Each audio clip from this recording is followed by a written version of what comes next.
వ్యూహం సినిమా విడుదలకు తాత్కాలికంగా బ్రేక్ పడింది.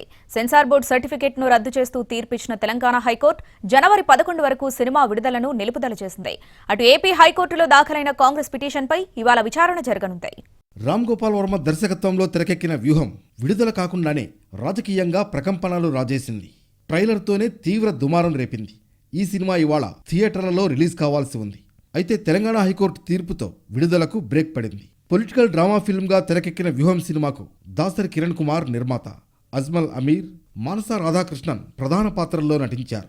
ఈ సినిమాలో టీడీపీ అధ్యక్షుడు చంద్రబాబును కించపరిచేలా చూపించారనేది నారా లోకేష్ ఆరోపణ.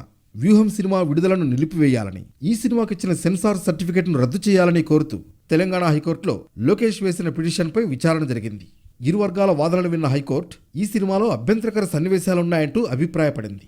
జనవరి 11వ తేదీ వరకు వ్యూహం మూవీని రిలీజ్ చేయవద్దని మధ్యంతర ఉత్తర్వులు జారీ చేసింది హైకోర్టు. వ్యూహం సినిమాపై ఏపీ హైకోర్టులోనూ ఓ పిటిషన్ దాఖలైంది. ట్రైలర్ను చూస్తే సోనియా గాంధీతో పాటు కాంగ్రెస్ పార్టీ పరువుకు నష్టం కలిగించేలా పాత్రలు ఉన్నాయని పిటిషన్ వేశారు ఏపీ కాంగ్రెస్ ఉపాధ్యక్షుడు మీసాల రాజేశ్వరరావు.